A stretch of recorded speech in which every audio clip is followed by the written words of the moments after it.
I've got some predictions for the 2023 lawn care season. Toro has released new information about its electric Timemaster lawnmower, and I'm learning new things about how Utah makes more snow. All this and more on the Cherish Each Moment podcast.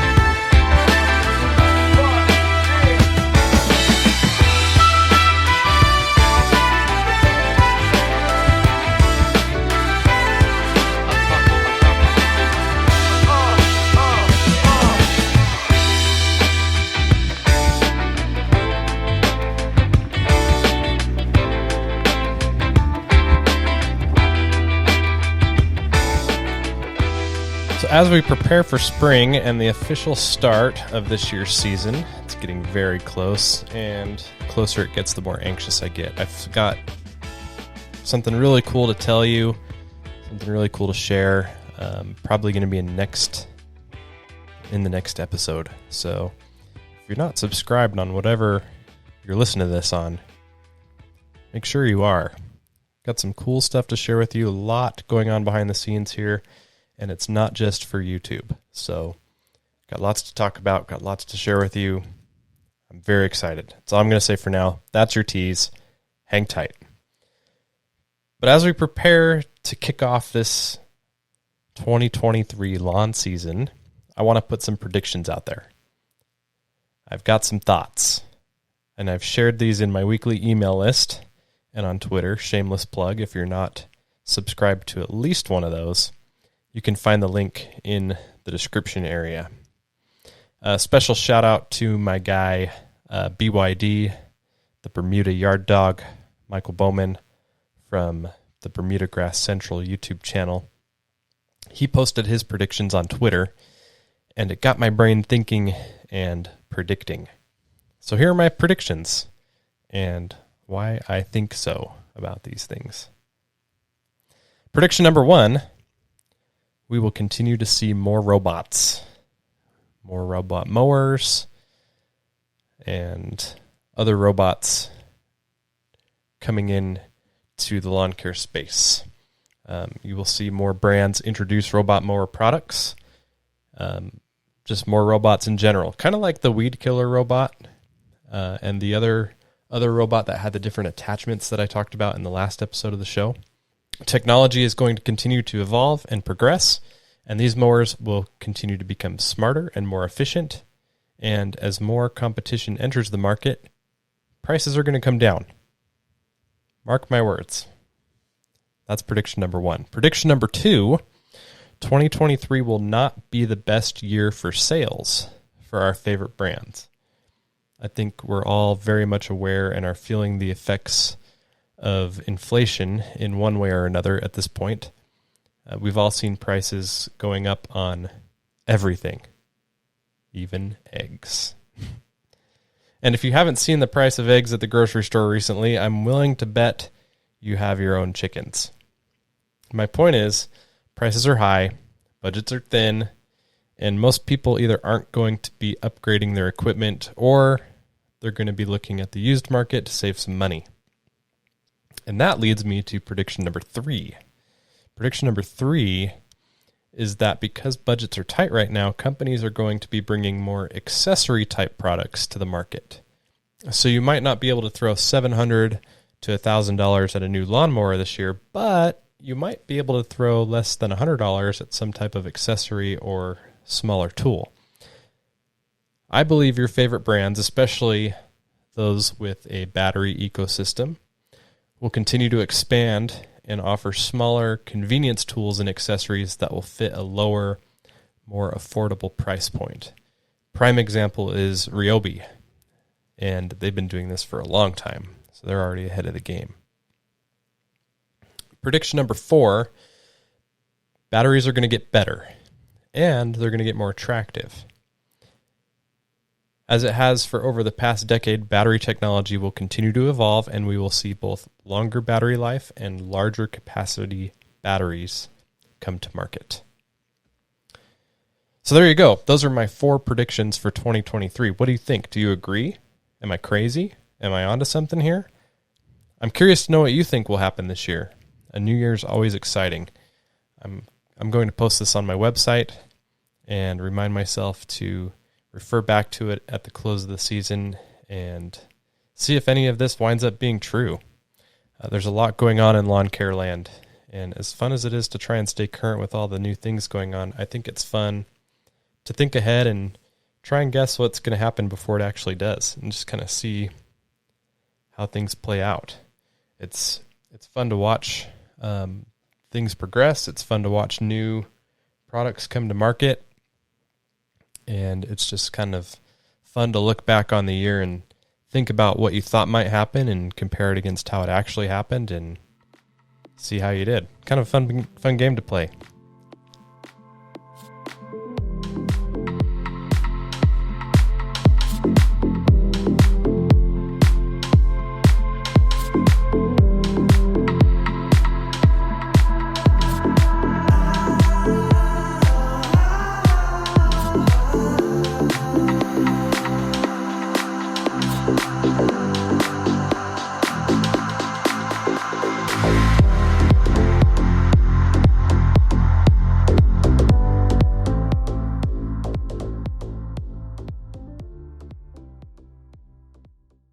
When was the last time you sharpened your lawnmower blade? If you're not sharpening your own mower blades, you should be, and it's easier than ever with the All-American Sharpener. The All-American Sharpener is a proven new tool that helps you keep your edge with consistency and efficiency. It works with your angle grinder and holds the angle for you. This allows you to remove as little metal as possible while grinding your edge back. As many of you know, a sharp blade helps keep your lawn green and healthy. You won't have to trust others to sharpen your blades, and this simple tool will give you professional results right at home. This is an American company that cares about their products and their customers. They designed this industry-changing tool and build each unit in Haskins, Ohio. I've had the All-American Sharpener in my garage for 3 years now, and it's become one of those things that I just can't imagine not having anymore. I've used it to sharpen my own blades, as well as my friends and family's blades too. Check them out at allamericansharpener.com. So this past October, I shared some pretty big news from Toro that they would be bringing an electric Timemaster lawnmower to market this year. And wouldn't you know it, they finally have a dedicated landing page on their website with all the details. I'll leave a link in the description area for you to check it out, but I want to go through this and see how this information compares to what I shared a few months ago and what features and details are standing out to me. I've only skimmed over the page once quickly, so this is going to be a pretty hot take. I'm very excited about this product, I will say that. People have been asking about it for several years now, and rumors have been flying around over the last couple of years about whether or not Toro was actually going to do something like this. And you can imagine how excited I was at the Equip Expo a few months ago when I learned about this. And I'm just as anxious to know if it's going to meet expectations, especially given its price point. I know a lot of people were pretty surprised at the price. I was too. I still am. But I do have some news in that category. I don't know if whether or not it's good news is up to you, but I do have some news in that category. There are some different pricing options available here, and I'll break those down in a minute. So let's dive in here. Let's go through this page and see what we can learn and what's going on here with the eTimemaster. So right off the bat, we have a very catchy image of the mower. Its overall shape looks very familiar. It's a similar body style. It's got the updated personal pace handle. I'm also noticing an updated grab handle. If you recall, the gas Timemaster comes with a blue grab handle to help with hills. And the eTimemaster, and yes, they are calling it the eTimemaster, it is trademarked. The eTimemaster appears to have a black grab handle with a very different shape to it. I'm also seeing headlights on the front of the power unit. We have to expect headlights, right? There has to be headlights on an electric lawnmower. All of Toro's electric mowers, actually I take that back. The recycler did not have headlights. The super recycler has headlights, and these headlights look almost the same as the super recycler, and I would probably bet that they are. And I'm kind of disappointed by that, because one of the things that you would think about an electric lawnmower, obviously they're putting headlights on it because they want you to have expectations that you can mow at night. And in my opinion, you can never have enough light. So I was hoping that with a bigger mower, we could expect bigger lights on this. But it looks like they're exactly the same as the super recycler. So hopefully I can get a chance to put them side by side and compare. But that's what we're looking at right now. Height adjustment handles, they look the same, and I am disappointed to see that Toro is still going with the gray wheels. Man, we need to get black wheels on the Timemaster, and I think a lot of you would agree with me there.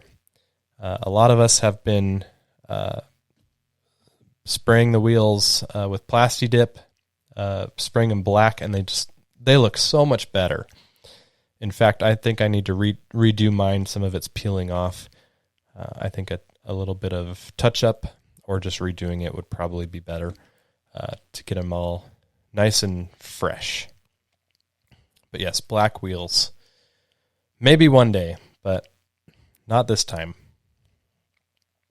The description on the page reads, the 60-volt max 30-inch eTimemaster mower helps you tackle more yard in less time, 40% less mowing time to be exact. It also gives you the option of 3 active battery ports for up to 100 minutes of runtime, and personal pace auto drive that detects your pace and adjusts on the go. Prepare to get more of your day back. So there's going to be some options here. And I remember learning about this back in October, and we'll go over each of those in just a bit. There's going to be 3 options. Scrolling down to the next section, we learn a little bit more about some of these features. The first is that there are 3 battery ports, and it says, our power head comes with 2 10-amp-hour battery ports that give you up to 65 minutes of runtime and the ability to cut 2/3 of an acre. An optional third port boosts runtime up to 100 minutes and lets you mow up to 1.1 acres on a single charge. Nothing can stop you now. The marketing team's having fun there. I bet Toro was looking forward to this too, to be honest. I think they know the popularity of the Timemaster, and being able to add it to the 60-volt lineup is probably a big win, big milestone for them. So I think they're having fun with this. It does say here that the power head comes with 2 10-amp-hour battery ports. There's 3 battery ports on here. I wonder if the third port supports a 10-amp-hour battery or not. You might not be able to run 3 10-amp-hour batteries, because if you think about it, running 2 10-amp-hour batteries to get 65 minutes of runtime, and it's saying that you can get up to 100 minutes with a third battery, but it doesn't specify whether or not that third port supports 10-amp-hour batteries, because obviously the 10-amp-hour batteries are going to be bigger. So something, another outstanding question here for me. Running 2 of the new 10-amp-hour batteries will give you just over an hour of runtime, which is plenty for me. I take maybe 20 or 30 minutes to mow in my backyard, and I just mow my backyard with the Timemaster. So I would expect to get at least 2 mows out of this in a single charge, which is good. Obviously, bigger batteries are going to take longer to charge too, so something else to keep in mind. And then if you use a third battery, you can get up to 100 minutes of runtime. And like I said, that extra 40 minutes or 35 minutes, whatever it is, math is hard, that's only going to be achieved with the bigger batteries. So if it does support a 10-amp-hour battery, like I hope it does, it's going to take a 10-amp-hour battery to get that extra 35 minutes. Otherwise, if it doesn't support a 10 amp hour battery, it'll support hopefully a 7.5 hour battery. Time will tell. That's something that we'll need to get an answer on. And obviously, batteries are expensive. But the nice thing is, if you're already invested in Toro's ecosystem, you have batteries and you can mix and match battery sizes. So you can have the two 10 amp hour batteries plus a 5 amp hour battery or a 2.5 amp hour battery. Throw it in there and you'll get a little bit of extra mowing time out of that, which is nice. The next image shows off the 30-inch deck, same as the gas, nothing new here. And I like that Toro does that with their mowers. All of their electric mowers look just like the gas equivalent. It's the same deck. It's the same handle. In this case, with the eTimemaster, we're getting an updated personal pace handle to match the rest of the lineup, which is nice. But generally, everything is the same, which is cool. It looks like a Timemaster. If it's going to feel like a Timemaster. It's going to feel like a Toro mower, which is nice. The third image highlights the personal pace, which isn't new, but we do have a closer look at this new grab handle. I like that it's black and not blue. It blends in with the rest of the handle assembly, and I think that's a better choice color-wise. I really do. It blends in. It looks good. Now, if only they made that same color decision on the wheels. That's going to bother me. The next section has a nice gallery of pictures, and it looks really good. The new 10 amp hour batteries look nice, and I can also tell that they're going to be significantly heavier than what we're used to. It looks like they have a handle on them to make it easier to lift and carry. But overall, this mower looks really sharp. It looks like a Timemaster. The only question is, will it perform like a Timemaster? Like I said, there are 3 options to choose from when you buy the mower. As I mentioned in my video back in October, the first option will include the 2 10 amp hour batteries and 2 chargers. Yes, you're getting 2 chargers. And that's going to be model number 21491. And as I mentioned before, no surprise here, it's going to retail at $23.99. And that's one mower, 2 10 amp hour batteries. Option number 2 is model number 21493. That comes with the mower and 1 10 amp hour battery, 1 5 amp hour battery, 1 2.5 amp hour battery, and 2 chargers. So 2 chargers, no matter which option you go with.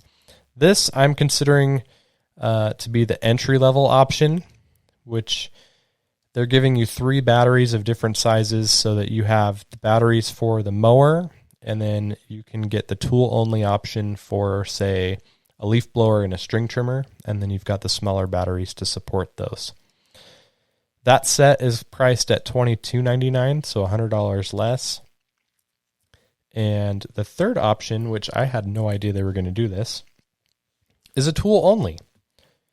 Obviously, there's people out there like me that are invested in the ecosystem. You have batteries. You have, if you're anything like me, you have a collection of batteries. You can never have enough batteries. But if you don't want the 10 amp hour batteries and you want to, say, use your 6 amp hour batteries or your 7.5 amp hour batteries, whatever, you can get the tool only. That model number is 21491T, and it's going to retail at $18.99. So if you've been following along with the show or just keeping your own close eye on Home Depot's website, you know that the price on the gas Timemaster has gone up twice over the last 6 months.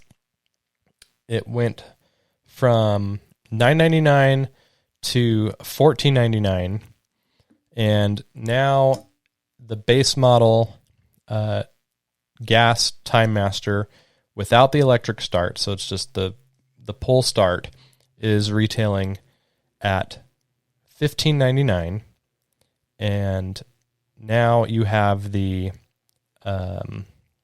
electric start retailing at $16.99, and then the the battery is at $18.99, and I believe that's true. Yep, I'm looking at Home Depot's website right now, which the electric Timemaster is not yet listed on Home Depot's website, but that's okay. Yeah. Actually, I want to get my facts straight here. Electric start option on the Toro Timemaster is $15.99. So excuse me for that one. $15.99 for the electric start and $16.99 here. So let's see. What's the difference? Something's wrong here. This is interesting. $15.99 for the electric start, $16.99 for the pull start. That seems backwards to me. It's always been the opposite. So I wonder if Home Depot is just backwards right now. But we've got one option for $15.99, one option for $16.99, and then the tool only for the 60 volt is going to be $18.99. So there we go. That's Toro's eTimemaster. Those are the details. That's what we know. And I can tell you this is probably going to be one of the most talked about products coming to market this year. And based on the conversations I'm seeing online, it appears to already be a mixed bag of opinions. I'm seeing some people are really excited about it. They're going to buy it. And there's others who just don't want anything to do with it. They're skeptical. They're thinking it's not going to compare or compete with the gas version. I'm skeptical too. I want the answers. But at this point, all I can say is time will tell. And you know what? I can't wait.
Here's something new. I just learned about this.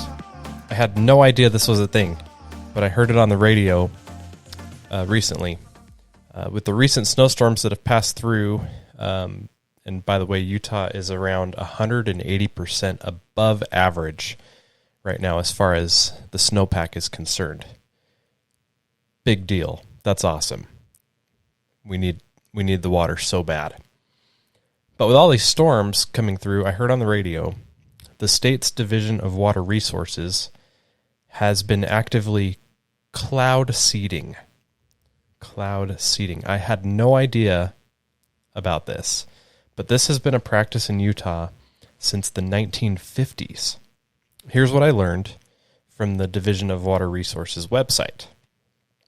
It says Utah has been cloud seeding since the early 1950s to help augment the state's water supply.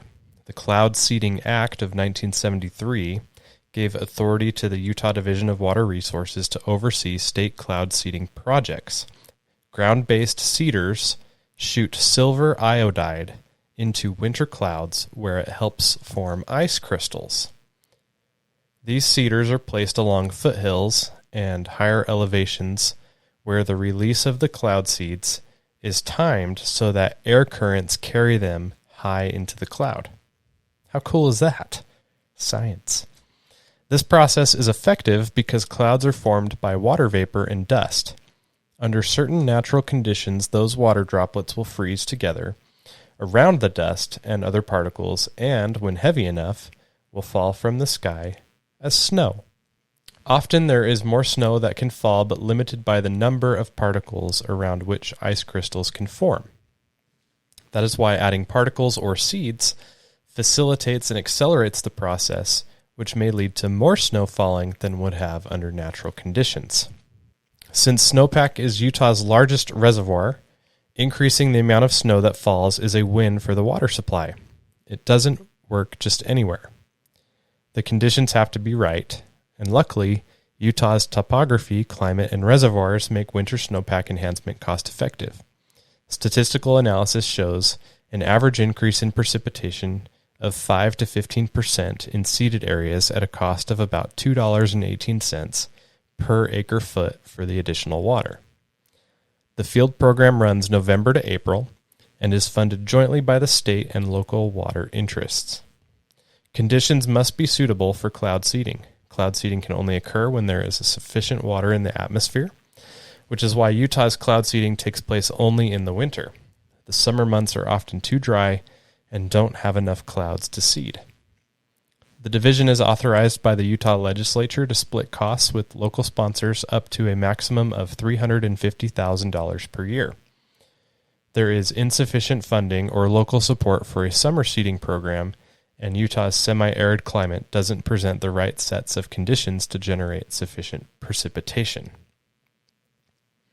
So as you can tell, Utah is doing as much as possible to make the most of snowstorms that come through. And yes, every little bit helps because the snowpack is our primary resource for water currently.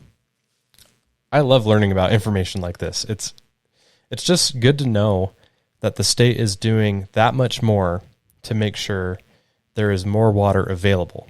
And not just for Utah, but for other states as well. This cloud seeding covers about 100 miles, so Colorado benefits from this a bit too. And of course, the states that rely on Colorado River water, I'm sure appreciate this effort as well. One other thing I'd like to share, this is just kind of fun, little aside here, something I found on Twitter recently. This article is from golf.com and is titled 13 Common Misconceptions About How Golf Courses Work, according to superintendents. Obviously, this caught my attention for a couple of reasons. Grass and golf. I like both of those things. And I have a putting green in my backyard, so I can kind of relate to this. I guess I am a superintendent of a small golf course, 500 square feet, one of the smallest golf courses ever. Maybe I'll claim the official title of superintendent. This article is written about a superintendent at Desert Canyon Golf Club in Arizona. We'll just call him Matt because I don't want to butcher his last name, so we'll call him Matt. He says, weird things happen to the human brain when golf is involved. He was asked to make a list of things golfers just don't get or fully appreciate about the work the grounds crew does. I think that's important. The grounds crew team at most golf courses work really hard to keep the course in good shape and to make it possible for golfers to have an enjoyable playing experience on the course. Some of these things on the list are 100% golf-related, but there are some grass-related items too, and those are the ones that I really want to focus on. So I won't go through each item, but I will point out the grass-related ones. And if you want to check out the whole article, I will put a link to this as well in the description. We'll start with number 2 on the list. Number 2 says, those bottles of sand are there for a reason. And for those who don't know, at most golf courses, you'll see these attached to the side of the golf carts. You'll have these bottles that have a mixture of sand, usually, and grass seed. And there might even be some fertilizer in there too. But when golfers swing at their ball and take a divot out of the grass, take a chunk out of the grass, the proper etiquette is to either replace the divot with the chunk of grass that was removed, or to shake out a little bit of the sand mix from the bottle so that the new grass can grow in and fill in that spot. I actually keep one of these bottles in my shed, only I keep a mix of seed and peat moss in there, and I use it to fix pea spots around my yard. We have had 2 cats for a couple of years now. I'll never know why, but they do their business in the backyard grass. So when I need to repair those areas, I take a small rake and I rake out the dead material, and then I fill it in with the peat moss mix with the seed from the bottle. It's super easy. It doesn't take very long. It's always ready to go, and I always make sure it's full. If I happen to run out, I just take a couple minutes to mix up a little more and fill up the bottle. And not only does it help repair the areas, it adds organic material to the grass with the peat moss. And I'll tell you that the brown coloring from the peat moss blends into the green grass much better than the yellow spots created from the cat pee. So it's a win-win for me for multiple reasons, and I think it's a really good solution. And these bottles aren't expensive at all. You can get them on Amazon. You might even be able to grab one from your local golf course if they have an extra one that they're willing to part with. I don't know. I just got mine from Amazon, but it works great. Moving on, number 3 on this list is frost delays are a bigger pain for us, the superintendents, than they are for you, the golfers. I think most people don't understand the impact that high volumes of foot traffic have or can have on frozen grass. Too many feet on frozen grass can really damage it, causing much more unnecessary work for the grounds crew that maintains it. Something to keep in mind. Number 6 and 7 are about ball marks. Number 6 says, ball marks do not repair themselves. Very true. Number 7 says, repair your ball mark, and one other isn't a motto all golfers live by. It's kind of one of those unwritten rules. I'm always surprised by how many unfixed ball marks I see on the greens when I get out to the golf course. It's really unfortunate, not just because it messes up the smooth putting surface, but because it damages the grass, and you start seeing these brown spots speckled throughout the green. It literally takes 5 seconds to repair a ball mark. It's not very hard to do, minimal effort. And if you expect groups ahead of you to repair their ball marks, you should repair yours too. 8 and 9 are pretty funny. 8 says, we do not control the weather. And 9 says, we are not meteorologists either. It's kind of funny to think that there's people out there who think that golf is, or the golf course in general, is some kind of alternate reality, and that the grounds crew controls every aspect of the environment to make the game more challenging. That would be kind of cool, actually. Pretty expensive business model, but maybe possible for something like a virtual reality headset game or something like for the Oculus or something like that. You have all these different environmental factors and variables that are against you, the golfer, as you try to make your way through the course. It's like mini golf, only at the scale of a real golf course. That'd be kind of fun. The last few have to do with just general course maintenance, why cart path only is a thing, and why golfers shouldn't expect to start earlier than the first scheduled tee time of the day. It's pretty plain and simple here. Golfers just need to realize that there's an entire team dedicated to making sure the course is in the best possible shape so that the golfers have the best possible experience during their rounds. And these men and women should be respected much more than they are. So if you golf, repair your ball marks, rake your bunkers, fill your divots, and don't be joyriding in the golf carts. Don't do it. I know we've all done it, but it needs to stop. It's just not fair. That's going to wrap up this episode of the show.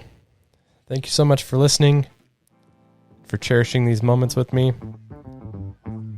I hope if you've made it this far that you'll consider subscribing to the show on whatever platform you choose to listen, if you haven't already. Please also consider following me on all of my social media channels, linked in the description with everything else from the show. Until next time, see ya.